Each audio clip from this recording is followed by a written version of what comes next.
Praise the lord. ఇప్పటి వరకు నేను యేసు ఎవరు,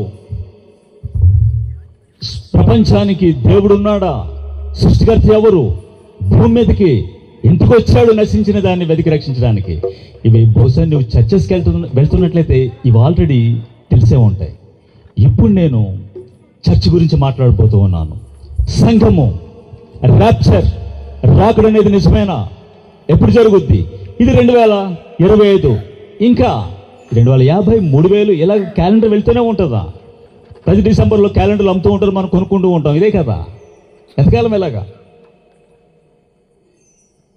బెత్లెహేంలో జన్మించిన వాడు తిరిగి ఎలా వస్తాడు? ఆ విషయాలు నేను మీతో మాట్లాడబోతూ ఉన్నాను. Church, are you ready? ప్రస్తుత ప్రపంచంలో జరుగుతున్న పరిస్థితులు మీకు ఆల్రెడీ చెప్పేశాను. మనలో స్వీట్స్ అన్ని దేంతో చేస్తారు చెప్పండి? ఈ పూరీలు ఇవన్నీ కూడా మైదాపిండి. ఒక డాక్టర్ ఈ విధంగా చెప్పాడు, మైదాపిండి పాయిజన్, విషమని. ఆల్రెడీ మీరు తినొచ్చారు అవి. ఇదేమిటి? మనం తినేది, పిల్లలు పెట్టేది పాయిజన్, విషమా? మైదా లేకుండా ఎవరైనా ఉంటారా? పిండి. ఎస్, అది ప్రాసెసింగ్ చేసేటప్పుడు, తయారు చేసేటప్పుడు మైదా పిండి ఎక్కడి నుంచి వచ్చింది చెప్పండి? గోధుమల్లో నుంచే. దాని పొరలు ఏ విధంగా తౌడు తీసిన తెల్లని బియ్యము, పంచదార పాయిజన్ అని ఎలా చెప్తున్నారు షుగర్ పేషెంట్స్కి? మైదా పిండి పాయిజన్. అదే తింటున్నావు, అదే పిల్లలకి పెడుతున్నావు. రెక్కలు ముక్కలు చేసుకుని సంపాదించేది, కొనేది పాయిజన్ కొంటున్నావు నువ్వు, స్లో పాయిజన్. తెల్లని బియ్యం షుగర్ కొంటున్నావు. ఇలాంటి ప్రపంచానికి ప్రభు చెప్తున్నాడు, ఇదిగో మీకు నేను స్థలములు సిద్ధపరిచాను. Praise the Lord. మ్యాన్షన్స్. మీకు తెలియటం లేదు, ఇక్కడ సెంటు భూమి కోసం కొట్లాడుతున్నాం. పురములు మీకు సిద్ధపరిచానని చెప్తున్నాడు. అయితే రాత్రి చాలా గడిచిపోయింది, పగలు సమీపంగా ఉన్నది. ప్రస్తుత కాలం ఏమిటి, అది మీకు నేను తెలియజేయబోతూ ఉన్నాను. Praise the Lord. ఈ కాలం గుర్తింపరేలా, లోక అంతం వస్తుంది ఇలా. ఈ కాలం గుర్తింపరేలా, లోక అంతం వస్తుంది ఇలా. గాలి వరుసను చూస్తున్నారు, వాన వైఖరి చెబుతున్నారు.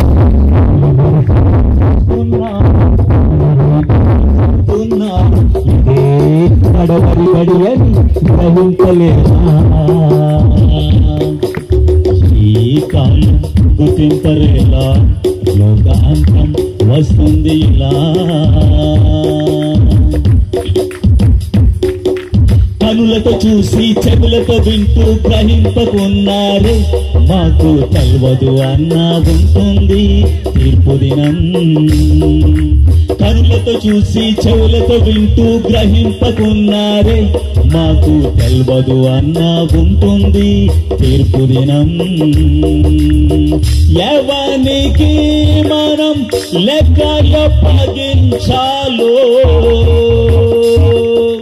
ఆయన నేత్రం అంతా చూస్తున్నది. నీ దీపం ఆరిపోకుండానే ఎరుడు స్వీకరించు క్రీస్తు యేసునే. ఈ కాలం గుర్తింపరేలా, లోక అంతం వస్తుంది ఇలా. గాలి వరుసను చూస్తున్నారు, వాన వైఖరి చెబుతున్నారు. ఇదే కడవరి గడి అని గ్రహింపలేరా. ఈ కాలం గుర్తింపరేలా, లోక అంతం వస్తుంది ఇలా. గర్వము కలిగి మోహపు చూపుతో నడుస్తూ ఉన్నారు, తప్పును ఎరగమన్నా విప్పుతుంది అంత్యదినం. గర్వము కలిగి మోహపు చూపుతో నడుస్తూ ఉన్నారు, తప్పును ఎరగమన్నా విప్పుతుంది అంత్యదినం. క్రీస్తు సువార్తను చెవులారా విన్నామని, ఆయన స్వరం అలక్ష్యం చేశామని. క్రీస్తు సువార్తను చెవులారా విన్నామని, ఆయన స్వరం అలక్ష్యం చేశామని, ఆ దినం రొమ్ము కొట్టుకున్నా ఏ లాభముండదు అగ్నిగుండమే. ఈ కాలం గుర్తింపరేలా లోక అంతం వస్తుంది. మహిమను తెచ్చి మరణం గెలిచిన పునరుత్థానుడు, మేము ప్రకటిస్తున్న రక్షకుడు క్రీస్తు యేసు. మహిమను తెచ్చి మరణం గెలిచిన పునరుత్థానుడు, మేము ప్రకటిస్తున్న రక్షకుడు క్రీస్తు యేసు. మృతిని గెలిచి మూడో దినం లేచెను, ఆయన రక్తం నిన్ను రక్షించును. నీ కాలం ముగిసిపోతుందనే నేడు ప్రార్థించు కన్నీళ్లతో. నీ కాలం ముగిసిపోతుందనే నేడు ప్రార్థించు కన్నీళ్లతో. ఈ కాలం గుర్తింపరిలా లోక అంతం వస్తుంది. యెహోవాయందు భయభక్తులను చూపిస్తూ ఉన్నారా, మీరు యోగ్యులని చెబుతుంది ప్రభుదినం. జీవ కిరీటం ఉన్నత బహుమానము, వాడబారని నిర్మల స్వాస్థ్యము. నీ జీతం మహరైశ్వర్యం, ఇక నువ్వు ఉండెదవు పరలోకమే. ఈ కాలం గుర్తింపరేలా లోక అంతం వస్తుంది. గాలి వరసను చూస్తున్నారు, వాన వైఖరి చెబుతున్నారు. గాలి వరసను చూస్తున్నారు, వాన వైఖరి చెబుతున్నారు. ఇదే కడవరి గడి అని గ్రహింపలేరా. ఈ కాలం గుర్తింపరేలా లోక అంతం వస్తుంది. ఆమేన్. మీకు అర్థమైపోయింది నా ప్రసంగం ఎలా ఉంటుంది ఈ పాట వింటున్నప్పుడు, రైట్? ఇప్పుడు మనందరూ కూడా దయచేసి కూర్చోండి. ఈ సమయంలో మీరు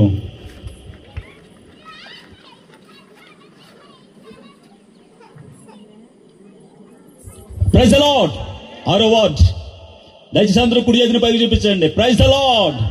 అందరూ కూడా హల్లెలూయా. వందే మరణాత. మరణాతనుగా ప్రభువుని క్రీస్తు వచ్చేస్తున్నాడు కాబట్టి సెలబ్రేట్, సంతోషించి గంతులు వేయండి. రైట్. ఇప్పుడు నేను చర్చ్ను ఉద్దేశించి సంఘములు మనం యేసుక్రీస్తు రక్తంలో కడుగుబడి మందిరానికి వెళుతూ ఉన్నాం. ఒకవేళ ఆ పాస్టరు లేకపోతే ఈ పెద్దలు క్వయర్ ఎలా ఉంటున్నప్పటికీ మనం బైబిల్ చదువుతున్నాం కాబట్టి మనకు ఒకటి ఒక కమిట్మెంట్, ఒక అండర్స్టాండింగ్ వచ్చేసాం. చేస్తే భక్తిగా బతకాలరా అని ఒక అర్థవంతమైన ఆలోచనలు మనకున్నాయి. ప్రశ్న ఏమిటి అన్నట్లయితే, ప్రభువుని క్రీస్తు ఎప్పుడు వస్తాడు? సెకండ్ కమింగ్, ర్యాప్చర్ నిజమేనా? 2000 సంవత్సరాలకి ఇది జరుగుతూ ఉంది. ఎప్పుడు? ఈ విషయాలు మనం తెలుసుకోబోతూ ఉన్నాం. సాధారణంగా ఇప్పుడు టైం ఎంత అని అడిగితే మనం చెప్పేస్తూ ఉంటాం 9:25 అని. పరలోకంలో కూడా టైం అదేనా? గాడ్స్ టైం ఎంత? సాధారణంగా మనకు ఒక ప్రశ్న ఎదురవుతూ ఉంటుంది.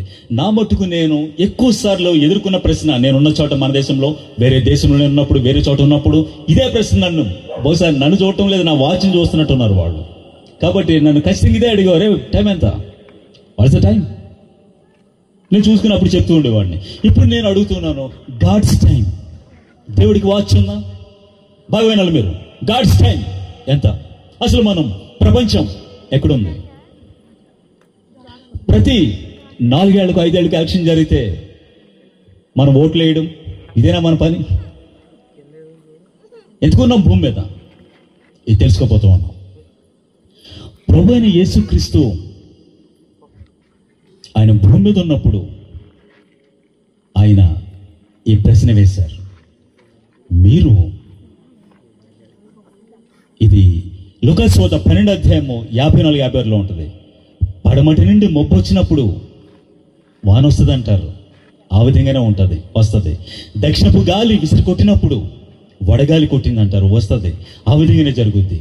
అయితే ఈ కాలమును వేషధారులారా, హిపోక్రిట్స్, ప్రస్తుత కాలాన్ని, ఈ కాలముని మీరు గుర్తింప ఎరుగరేలా. Why don't you recognise the time and seasons? ఎందుకు మీరు గుర్తుపట్టలేకపోతున్నారు అని. నేటి ప్రపంచంలో మనం చూస్తూ ఉన్నవి చర్చెస్. మనకి అంతకుముందు విన్నవి ఏమిటి? ప్రారంభంలో నా ఎర్లీ బిగినింగ్ స్టేజ్ పరిచర్యలో నేను కూడా బోధించింది ఏమిటి? సంఘము శ్రమలకు, ట్రిబ్యులేషన్కు ముందు వెళ్ళిపోద్ది. తర్వాత 7 సంవత్సరాలు పాపులు ఏడుస్తారు భూమి మీద, యాంటిక్రైస్ట్. తర్వాత చివరిలో ఆయన వస్తాడు. బస్ ఎంతమంది మీరు ఉంటారు? అదే మనకు తెలుసు. ఇది చెప్పడానికి నేను ఒక విషయాన్ని మీకు చూపిస్తున్నాను, చూడండి. దేవుని పుస్తకంలో 2వ సమూయేలు గ్రంథం 18వ అధ్యాయంలో ఒక సంఘటన జరిగింది. రాజైన దావీదు మీద తిరుగుబాటు చేసినటువంటి కుమారుడు ఎవరు? అబ్షలోం. తర్వాత యుద్ధం జరిగింది. ఆ యుద్ధంలో అబ్షలోం కంచె గాడి మీద పారిపోతే ఏం జరిగింది చెప్పండి? మస్కి వృక్షానికి జుట్టు. నిజానికి అబ్షలోం జుట్టు ఎంతో తెలుసా మీకు? అబ్షలోం అరికాలు మొదలుకొని తల వరకు సుందరుడు. ఇశ్రాయేలులో ఎవరూ లేరు అలాంటి వాడు. రెండవది, అతని జుట్టు మెడ కూడా మోయలేని భారము. అంటే ఏట కట్ చేస్తే 5 పౌండ్లు, అంటే 2 కేజీలని అర్థం. అంటే ఇక్కడ మనందరూ జుట్టు గీసి తూకం వేసిన అంత రాదు, అంత అబ్షలోం జుట్టు. రూపానికి అద్భుతం పైన, కానీ లోపల అంత భయంకరమైన వ్యక్తి, యవనస్తుడు, వికృతమైన స్వభావం. కాబట్టి తండ్రి మీద తిరుగుబాటు చేశాడు, యుద్ధంలో ఓడిపోయాడు, పారిపోతూ ఉన్నప్పుడు మస్కి వృక్షానికి వేలాడుతూ ఉన్నాడు. అప్పుడు యోబు ఏం చేశాడు తెలుసా మీకు? ఇక అందరూ చూస్తున్నారు, ఎందుకంటే దావీదు చెప్పాడు. నా మీద చూడండి, తల్లిదండ్రులు అలా ఎలా ఆలోచిస్తారు కదా, పిల్లలు తిరుగుబాటు చేసినా పిల్లలకి ఏమీ హాని జరగకూడదని అదే చెప్పాడు. బాలుడైన అబ్షలోమును చంపవద్దని చెప్పాడు. కాబట్టి అతను వేలాడుతూ ఉన్నాడు మస్కి వృక్షానికి, గాడిద కింద నుంచి వెళ్ళిపోయింది. ఇక్కడ అందరూ చూస్తూ ఉన్నారు, ఎవరు కొట్టలేదు అతన్ని.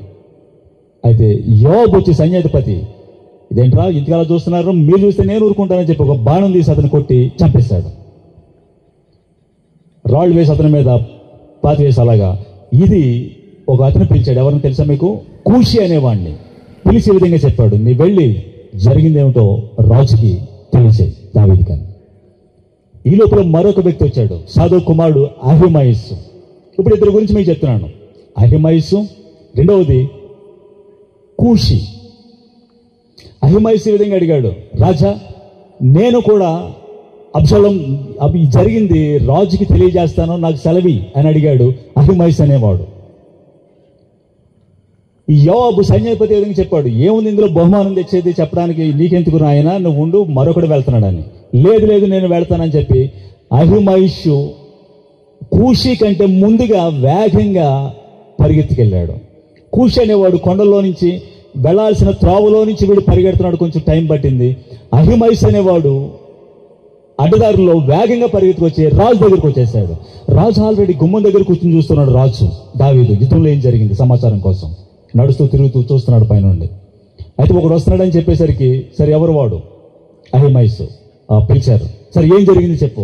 వెంటనే అడిగాడు, ఏమిటో తెలుసా మీకు రాజైన దావీదు? బాలుడైన అబ్షలోము క్షేమమా అని అడిగాడు. వచ్చినటువంటి అహిమయస్సు ఏం చెప్పాడంటే, మనం గెలిచాం మహారాజా, అయితే ఆ బాలుడికి ఏం జరిగిందో ఆ విషయము నాకు తెలియదు అని చెప్పాడు. సరే నువ్వు పక్కన ఉండు. అయితే నెక్స్ట్ ఎవరు వచ్చారు? కూషి, ఆథరైజ్, పంపబడిన వాడు సమాచారముతో. ఇతను వచ్చాడు, వెంటనే మోకరిల్లాడు సాగిలిపడి. రాజు వెంటనే అడిగాడు, బాలుడైన అబ్షలోము ఎలా ఉన్నాడు క్షేమమా అని. అప్పుడు ఈ కూషి అన్నవాడు చెప్పాడు, నీ శత్రువులు ఎలా అయితే నశించారో వాళ్ళందరి వల్లే ఈ బాలుడును గాక, శత్రువులు నీ బాలుడు ఒకటిగా నశించుదురు గాక అని చెప్పాడు. అప్పుడు దావీదు తల మీద బూడి చల్లుకొని వస్త్రాలు చింపుకొని ఏడుస్తూ లోపలికి వెళ్ళాడు. సరే, ఇప్పుడు నేను మీకు చెప్పేది ఏమిటన్నట్లయితే, ఇద్దరు పరిగెడుతున్నారు, రన్నింగ్ టూ. ఒకడు సమాచారము news and good news and second coming news తీసుకుని ఒకడు పరిగెడుతున్నాడు కూల్చి. అయితే తెర మీద కనిపించేది అహిమయస్సు. మరొకడు వేగంగా పరిగెడుతున్నాడు. 1,00,000 సబ్స్క్రైబర్లు, బిగ్ మెగా చర్చెస్, వీళ్ళు ముందు పరిగెడుతూ ఉన్నారు. అయితే సంఘము ప్రశ్న అడగాలి. చర్చ్ బ్యాటిల్ గ్రౌండ్ లో జరిగినటువంటి యుద్ధములో మన సంగతి ఏమిటి? ఏం జరుగుద్ది మనకి? ఇది అడగాలి. అయితే వాళ్ళు మాకు తెలియదు అంటున్నారు. అయితే ఇది చెప్పేది ఎవరు చెప్పండి? కోషి. Praise the Lord. రెండవది అగబ్ అనే వ్యక్తి. అపోస్తలుల 11:8 21:11 2 సందర్భాల్లో ఇతను ప్రత్యక్షం అవుతాడు.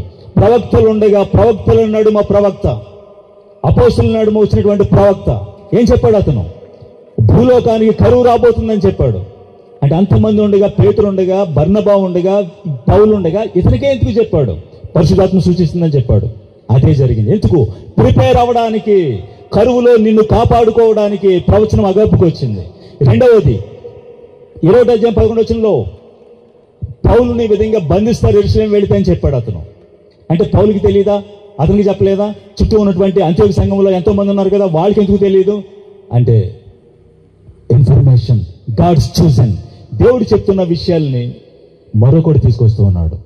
కాబట్టి దేని కృపంలో గత సంవత్సరములుగా నేను కనిపెట్టి సంఘము, చర్చ్ శ్రమలు గుండా వెళ్తుందా లేదా, అసలు ఏం జరుగుద్ది, ఈ ప్రాఫెసీ ఎండ్ టైమ్ స్టడీస్ చేస్తూ ఉన్నప్పుడు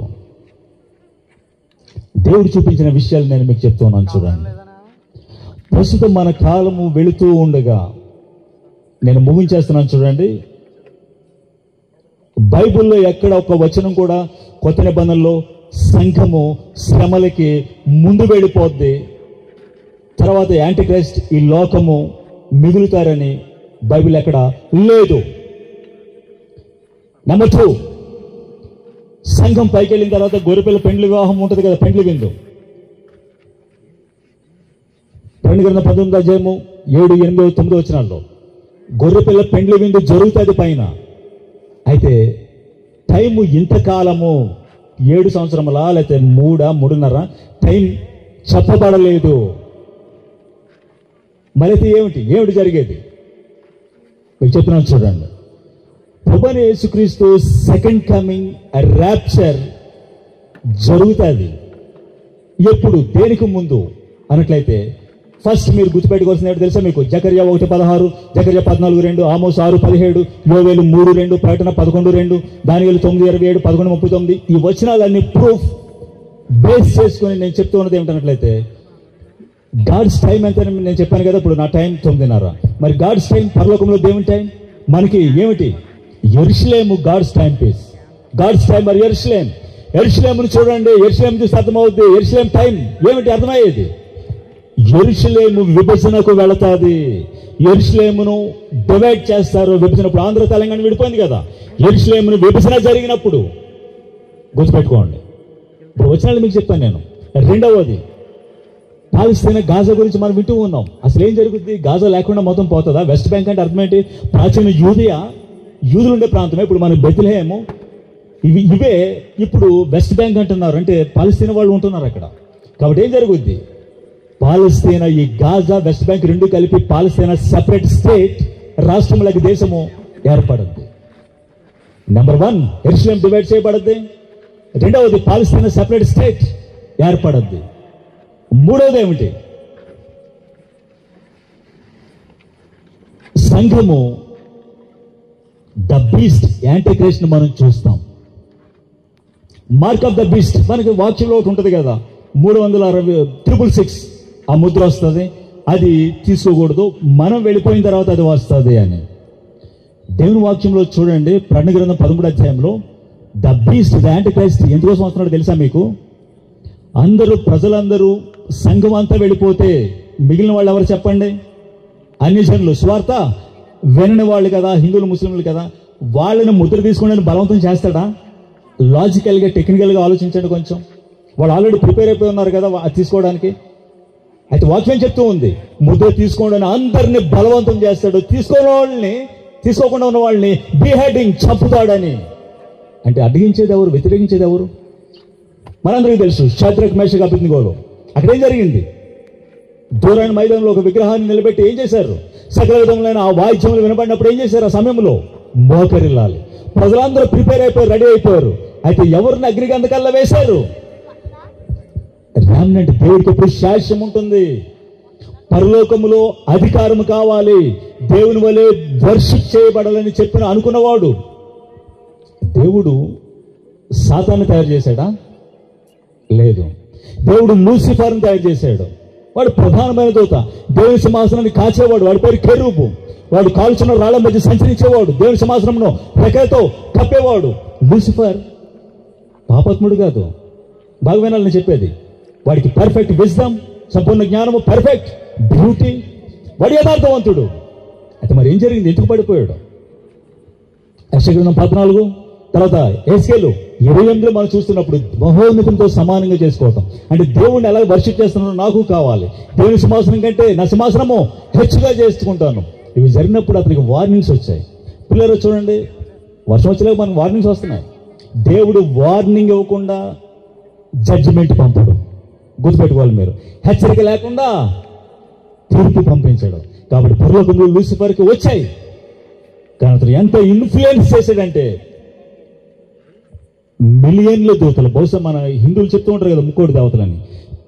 12 అధ్యాయంలో ఒక స్త్రీ ఉంటుంది, తర్వాత గడిసర్పము తన తోకతో 3వ భాగాన్ని నక్షత్రాలు లాగేసాడు అంటున్నారు కదా. అది తీసుకుని సాధారణంగా మనం 3వ భాగాన్ని లాగేసాడని చెప్తున్నారు. అది కరెక్ట్ కాదు. ఫ్యూచర్లో స్టార్స్గా నక్షత్రం లాగేయటం అర్థం ఏంటి? పేరు మోసినటువంటి సేవకులు పడిపోతారు, అది దాని అర్థం. అయితే వీడు పరలోకంలో ఎంతమంది ఏర్పరచబడిన దూతలను లాగేశాడు? మిలియన్లే, లక్షల మంది, సంఖ్య తెలీదు. కాబట్టి వీడు పడిపోయిన తర్వాత అయ్యాడు గడిసర్పము, సాతాను. అంటే దేవుడు సాతాను చేశాడా? లేదు, లూసిఫర్ని చేశాడు. వీడు పడిపోయిన తర్వాత ఆ జ్ఞానము, సౌందర్యము, ఆ మహిమ, పరిశుద్ధత కోల్పోయినప్పుడు యాంటీ గాడ్, దేవుడు వెలుగు, వీడు చీకటి. దేవుడు లివింగ్ గాడ్, జీవము, వీడు మరణం యొక్క బలం, డెత్. సాతాను అయ్యాడు మరణం వాడు. Everything opposite with God. దేవుడికి ప్రతిదీ కూడా anti God, anti Christ, anti God, anti heaven. కాబట్టి వీడు భూమి మీదకి ప్రత్యక్షంగా రాబోతున్నాడు లిటరల్గా. ఎలాగో ప్రభువైన యేసుక్రీస్తు తండ్రి దేవుడు ఉన్నాడు కదా, తండ్రి దేవుడికి ప్రభువైన యేసుక్రీస్తు భూమి మీదకి వచ్చినప్పుడు ఏం జరిగింది? పరిశుద్ధాత్మ పౌర్మలో వచ్చాడు కదా. సేమ్ భూమి మీద ఒక వ్యక్తి, పొలిటీషియన్ ఆల్రెడీ ఉన్నాడు భూమి మీద. అతనికి రాత్రికి రాత్రి గడిసర్పము, ప్రకటన 13వ అధ్యాయం ప్రకారము తన సింహాసనము, అధికారము, హిస్ పవర్ అండ్ థ్రోన్ రాత్రి చేస్తాడు. ఎలాగైతే తండ్రి దేవుడు ప్రభువైన యేసుక్రీస్తుకి ఇచ్చాడు భూమి మీద. కాబట్టి నేటి ప్రపంచం అంతా కూడా బాగా వినాలి మీరు ఈ విషయాలు. తర్వాత బైబిల్లో చూడండి, బరే సంఘం వలె పౌలు శీలు చెప్తూ ఉండే ఆ విధంగా ఉన్నవో లేవో వీళ్ళు ఏం చేశారు? ఎంతో ఘనమైన సంఘం అయింది. పరిశీలించారు లేఖనములను. వెతకాలి ఒకసారి. ఏంటి పాస్టర్లా చెప్తున్నాడు, ఎంత నిజం? ఇవి ఒక వ్యక్తికి చేస్తాడంట గడిసర్పము, తన సింహాసనం, అధికారం. అది మన కాలంలో జరుగుతుంది, మనం వాటిని చూస్తాం. ఇంతకీ యెరూషలేంలో యుద్ధం జరుగుతుందో లేదా చెప్పండి? హమాస్, గాజా జరుగుతుందో లేదా? ఇరాన్తో జరుగుతుందో లేదా? యుక్రెయిన్, తర్వాత రష్యా. యుద్ధాలు ఎందుకు ఆగిపోవటం లేదు? దాదాపు 3 సంవత్సరాలు జరుగుతూ ఉంది. ఎందుకు ఆగిపోవటం లేదు? మూడో ప్రపంచ యుద్ధం ఎందుకు మనం ఇలా ఆలోచించకూడదు? మూడో ప్రపంచ యుద్ధం 1914 నుంచి 18 వరకు 4 సంవత్సరాలు జరిగింది. తర్వాత 20 సంవత్సరాల తర్వాత గ్యాప్లో మళ్ళా రెండో ప్రపంచ యుద్ధం వచ్చేసింది. 1939 నుంచి 46 వరకు 6 సంవత్సరాలు జరిగింది. అక్కడి నుంచి 75-78 సంవత్సరాలు జరుగుతుంది. ఇంకా ఏంటి? ప్రపంచ యుద్ధం జరగలేదు. ఒక విషయం మీకు తెలుసా? ప్రపంచములో దాదాపుగా ప్రతి దేశము లోపల సివిల్ వార్, ప్రభుత్వాల్లో ప్రజల మధ్య జరుగుతూ ఉంది ఘర్షణ. అలాగే దేశం నుంచి దేశం. అంతేందుకు మన దేశం పాకిస్తాన్తో వార్ చేయలేదా 1 నెల 2 నెలల క్రితం?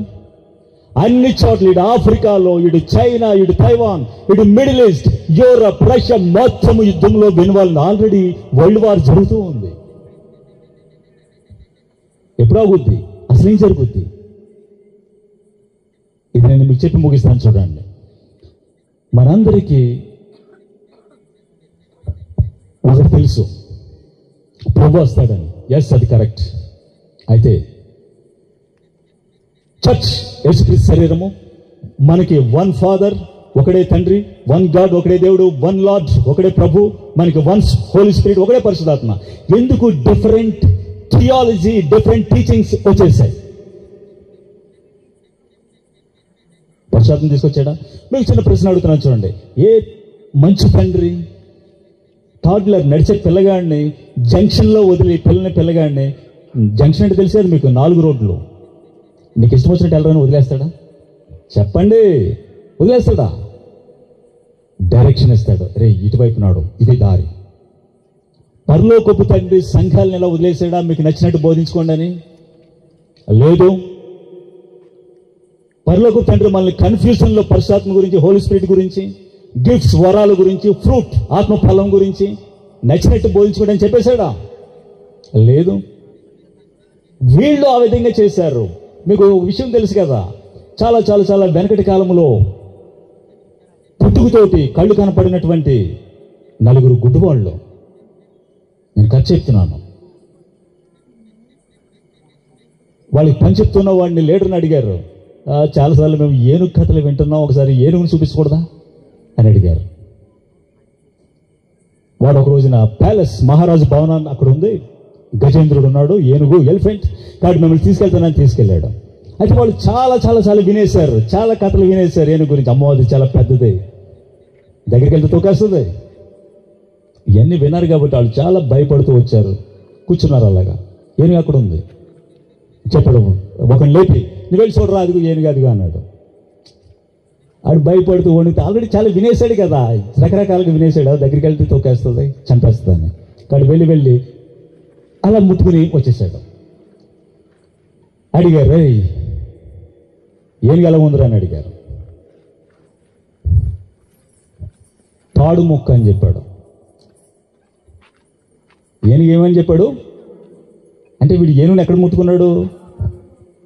తోక, టెయిల్. రెండో వాడిని వెళ్ళమంటే రెండో వాడు వెళ్ళి ఇలా వచ్చి కింద ఇలా చేసి వచ్చేసాడు. వాడిని అడిగారు, ఏనుగు ఎలా ఉందిరా అని. ఏం చెప్పాడు? అయ్యి బాబా స్తంభం అంటే బాబా స్తంభం అది ఏనుగు అన్నాడు. అంటే ఏం ముట్టుకున్నాడు వాడు? కాలు. ఎనిగంతో స్తంభమైన కాలేనా? తర్వాత 3వ వాడిని పంపించారు. వీడు కొంచెం తెలివైనవాడు, ఎలాగెలా చూసి ఇలా ముట్టుకుని వచ్చేసాడు. ఏనుగు ఎలా ఉందిరా అని అడిగితే, పెద్ద చేట అండి బాబు, అదే కళ్ళంలో మన చేతం కదా చేట అంటే. ఆడు ఏం ముట్టుకుని ఉంటాడు? చెవి. ఏనుగంటే చేటేనా? ఇక 4వ వాడిని పంపారు. బాబు నేను వెళ్ళను చూడండి అన్నాడు వాడు. సరే ఇక ఆడు వంతు వచ్చింది కానీ వాడు వెళ్ళి చిన్నగా వెళ్ళి స్ట్రైట్గా అలా ముట్టుకుని వచ్చేసి, ఏనుగంటే పెద్ద గోడ అండి బాబు, అదే గోడ, వాల్. ఏనుగు గోడ రెండు ఎక్కడ ముట్టుకున్నాడు తెలిసిపోయింది మీకు. ఎక్కడ? బాడీ. అంటే ఏనుగు తోక, తాడు ముక్క అంటే కరెక్టేనా? చెప్పాలి. చర్చెస్, ప్రార్థనకి వెళ్ళేవాళ్ళు బైబిల్లో ప్రవచనాన్ని మనం తీసుకున్నప్పుడు పక్షి, బర్డ్ ఎలా ఎగురుద్ది పక్షి, ఒకసారి రెక్కల పైకి వెళతాయి, తర్వాత ఎగురుతున్నప్పుడు ఏం జరుగుద్ది? ఒకసారి కిందకి కొట్టాలి, పైకి ఇలాగా ఈ ఫ్లటరింగ్, ఒకసారి ఈ పక్షి అలా ఎగురుద్దంటే ఇలా పైకి పెట్టి ఇదేని చూపిస్తే చర్చ్ కరెక్టా? అదే ఫుల్ పిక్చర్, బిగ్ పిక్చర్ మొత్తం చూడాలి టోటల్ గా. ఈ ప్రవచనాలు మనం చూస్తున్నప్పుడు చర్చ్ 100% గుర్తుపెట్టుకోండి, ఎంత 100% శ్రమల గుండా వెళతాది.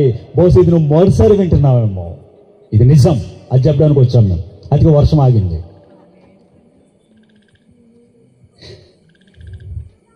చర్చ్ 100% శ్రమల గుండా వెళతాది. ప్రియమైన ఏం పెట్టారు మరి? శ్రమలలో ఉంటాయి. అసలు ఏమిటి?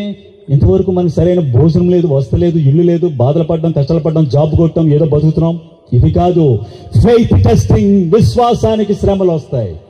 బైబిల్ పట్టుకున్నందుకు, బైబిల్ చదువుతున్నందుకు, చర్చికి వెళ్తున్నందుకు, అన్ని ఉండి నీకు మోకరించడం లేదు, నువ్వు బైబిల్ చదవడం లేదు, దేవుని భయం లేదు, ఇవన్నీ తీసేస్తారు ఒక రోజున. అప్పుడు నిలబడతావా? ఫెయిత్కి టెస్టింగ్స్ రాబోతూ ఉన్నాయి. ఏమిటది? వెనకటి కాలము రూపాయలు లేవు, కరెన్సీ లేదు. వెనకటి కాలము 100 ఏళ్ల క్రితం వస్తు మార్పిడి జరిగింది. ఒకడికి ఆవు కావాలి కాబట్టి వాడి దగ్గర ఉన్నటువంటి చిన్న గుర్రాన్ని తీసుకుని ఇంటింటికి తిరిగి ఏం చెప్పేవాడు? ఈ గుర్రం ఇచ్చేస్తాను, నాకు ఆవు ఇవ్వండి అని అడిగేవారు. వస్తు మార్పిడి. మన దగ్గర నూనె ఉంది, కందిపప్పు కావాలి, నూనె పట్టుకుని వెళ్ళి ఇంటింటికి వెళ్ళి నూనె ఇచ్చేస్తాను, ఎవరుంటే నాకు కందిపప్పు ఇవ్వండి అని అడిగేవారు. వస్తు మార్పిడి. తర్వాత ఏమొచ్చింది? కాయిన్స్ వచ్చాయి. తర్వాత ఏమొచ్చింది? కరెన్సీ వచ్చింది. ఎందుకో కరోనా వైరస్ వచ్చిన తర్వాత ఏం జరిగింది చెప్పండి? ఇప్పుడు ట్రాన్సాక్షన్ ఎలా జరిగాయి? ఫోన్పే. తర్వాత ఎలా జరిగింది? గూగుల్. ఎలా జరిగింది అంటే నీ నెల జీతము నీకు పడాల్సినటువంటి 10,000 20,000 కరెన్సీ నీ చేతికి ఇస్తున్నారా, లేకపోతే 10,000 నంబర్లు నీ దగ్గర పడుతున్నాయా చెప్పండి? కూరగాయలు మనం కొంటున్నప్పుడు, మార్కెట్కి వెళ్ళినప్పుడు మనం చేస్తున్నటువంటి షాపింగ్ మాల్లో మనం కొన్నవి మొబైల్లో చేస్తూ ఉన్నాం. కరెన్సీ దగ్గర ఉందా చేతితోటి? లేదే. ఎందుకు ఇలా వచ్చింది? Digital system, digits. చూడండి, ఎక్కడైనా సరే చూడండి, మీరు రాజమండ్రి మెయిన్ రోడ్లో చూడండి, హైదరాబాద్లో చూడండి, అన్ని చోట్ల డిజిటల్ వరల్డ్, డిజిటల్ లైఫ్. ఏమిటది? డిజిట్స్, అంకెగణితం. ఎందుకు వచ్చింది ఇది అంటే క్రమంగా కరెన్సీ ఉండదా? Cashless society. ప్రియమైన దేని బిడ్డలారా, ఇది వింటున్నప్పుడు ఆల్రెడీ మీకు తెలుసు, ఆల్రెడీ నువ్వు ఈ విధంగా చేస్తున్నావు ట్రాన్సాక్షన్లు. నీ జీతాలు మొబైల్లో పడుతూ ఉన్నాయి, కరెన్సీ చేతికి ఇవ్వడం లేదే. ప్రపంచంలో చాలా దేశంలో అడ్వాన్స్గా ఉన్నవి ఏం జరుగుతున్నాయి తెలుసా మీకు? క్యాష్ని స్టాప్ చేసేస్తారు. డిజిటల్ పేమెంట్స్ మొత్తం ఎలా జరుగుతూ ఉన్నాయి. డిజిట్స్ అంటే ఏమిటి? అంకగణితము, నంబర్లు. ఇది బీస్ట్ సిస్టమ్. సిస్టమ్ అంటే అర్థమేంటి అసలు? సిస్టమ్ అంటే అర్థమేంటి? రైట్, మన ఇంట్లో కరెంటు ప్రవహించడానికి ఒక సర్క్యూట్ ఉంటుంది, వైర్లు మనం బిగిస్తాం. ఇది ఈ విధంగా చేయడాన్ని సిస్టమ్ అంటారు. ఈ పేరు మీరు గుర్తుపెట్టుకోవాలి. సిస్టమ్ అంటే ఒక విధానము, పద్ధతి, ఒక సర్క్యూట్. కాబట్టి ప్రస్తుత ప్రపంచంలో జరుగుతున్నటువంటి విధానము, సిస్టమ్ ప్రభువైన యేసుక్రీస్తు రావడానికి ముందు బీస్ట్ సిస్టమ్, క్రూర మృగం, ప్రకటన గ్రంథం 13వ అధ్యాయంలో 17వ అధ్యాయంలో రాబడినట్టుగా ఆ బీస్ట్ సిస్టమ్కి వెళ్ళాలంటే ప్రస్తుతం అన్ని మార్పులు జరుగుతున్నాయి. ఎందుకు? ఒకప్పుడు వచ్చావా లేదంటే చేయెత్తేవాళ్ళం, తర్వాత సంతకం పెట్టాం, వేలు ముద్రేస్తాం. ఇప్పుడు ఎందుకు? ఐరిష్. మన ఐడెంటిఫికేషన్, గుర్తింపు ఎందుకు బాడీ మీదకి వచ్చింది? కళ్ళు ఎందుకు చూపించాలి? ఎందుకు ఎలా వచ్చింది? ఎందుకు ఆధార్ కార్డు వచ్చింది అంటే అర్థం ఏంటి? మన్మోహన్ సింగ్ ప్రధానిగా ఉన్నప్పుడు పార్లమెంట్లో ఒక చర్చ జరిగింది. మనం 100 కోట్ల మంది భారతీయులకి ఇచ్చింది కార్డా లేక నంబరా? ఏమిచ్చాం మనం? 2 ఇచ్చామనొకడు, లేదనొకడు. మొత్తానికి వాళ్ళు పేల్చింది ఏమిటన్నట్లయితే నెంబర్ ఇచ్చేసామరా అని చెప్పారు. అంటే ప్రతి కంట్రీలో, యునైటెడ్ స్టేట్స్లో, ఆస్ట్రేలియాలో, జర్మనీ, యూరప్ అన్ని చోట్ల నంబరింగ్, ఆధార్ కార్డు ఎంత, ఇలాంటి నంబరింగ్ అన్ని, నేషనల్ ఐడి అన్ని చోట్ల ఉంది. ఎందుకు? ఎయిర్పోర్ట్లో అయినా, ఎక్కడైనా సరే, బ్యాంకులోకి వెళ్ళినా ఎందుకు ఒక పాస్వర్డ్, 1 టైం పాస్వర్డ్, ఓటీపీ, ప్రతిదానికి పాస్వర్డ్ ఎందుకు వస్తున్నాయి? మనం ఉన్నాం, నీ టికెట్ ఉంది, నువ్వు పే చేసావు, అన్ని నీ దగ్గర నీ పాస్పోర్ట్ ఉంది. అయినా సరే సిస్టమ్ దగ్గరికి వెళ్ళి నువ్వు స్కాన్ చేయబడాలి.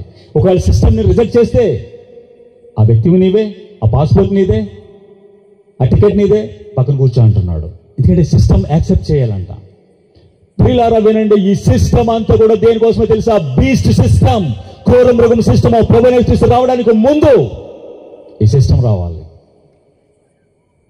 ఈ యాంటీ క్రైస్ట్కి ఒకడు ఉంటాడు, అబద్ధ ప్రవక్త అని, ఫాల్స్ ప్రాఫిట్ అని, ప్రకటన గ్రంథం 13వ అధ్యాయంలో ఉంది. ఇది రోమన్ కెథాలిసిజం. బహుశా ఇక్కడ ఏదైనా ఆర్సీఎం చర్చ్ ఉన్నట్టు ఉంది.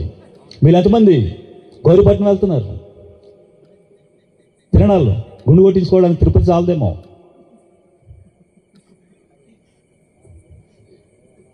ప్రియమైన వారులారా వినండి, రోమన్ క్యాథలిక్ ఉన్నటువంటి పోప్ ఫ్యూచర్ ఫాల్స్ ప్రాఫిట్ అతనే. మనం చూస్తూ ఉండగా ఈ హిందూ మతం, ఇస్లాం, వాళ్ళు వీళ్ళు మొత్తం అంతా ఒకటైపోతారు. సడన్గా మనం చూడండి, ఒక హాస్పిటల్కి వెళ్ళాం, ఒక ఎంఆర్ఓ ఆఫీస్కి వెళ్ళాం, గవర్నమెంట్ ఆఫీసులు చూడండి, ఈ పక్కన హిందువుల దేవుడు, ఈ మధ్యలో యేసుక్రీస్తు ఫోటో, తర్వాత మసీదు. 3 కనపడగానే ఈ నాయకులు ఏమంటున్నారు చెప్పండి? అందరూ సమానమే, అందరూ ఒకటే. దీని బైబిల్ ఏం చెప్పింది తెలుసా? ఇది 1 వరల్డ్ రిలీజియన్, ప్రపంచమంతా ఒకటిగా తీసుకుంటుంది. చాలా మంది క్రైస్తవులు, ఫాల్స్ క్రిస్టియన్స్, ఫాల్స్ చర్చెస్ కలిపేసుకుంటారు దీంట్లోనికి, అందరం ఒకటి కదా అని. అది ప్రభు ఏం చెప్తున్నాడు? నా ద్వారా తప్ప ఎవడు తండ్రి యొద్దకు పరలోకమును చేరలేడు. He is the only the way, the life and the truth. ఎందుకు చెప్పాడు? నేను మాత్రమే ప్రాయశ్చిత్తం. బౌద్ధ మతం చూడండి, దేవుడు లేడు, మంచిగా ఉంటే చాలు. ఇస్లాం చూడండి, అల్లా అనగా దేవుడు అని అర్థం, దేవుడికి ఉన్న పేరు.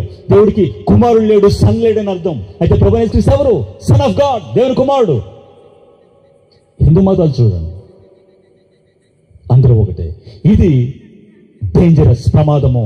యేసుక్రీస్తుని అందరితో పాటు కలపకండి, ఈయన పక్క తీసి పెట్టండి. కాబట్టి వన్ వరల్డ్ రిలీజియన్, ప్రపంచంలో వచ్చే మతములు అన్నీ ఒకటవుతాయి, యేసుక్రీస్తుని మాత్రము తప్పిస్తాయి. అప్పుడు కూడా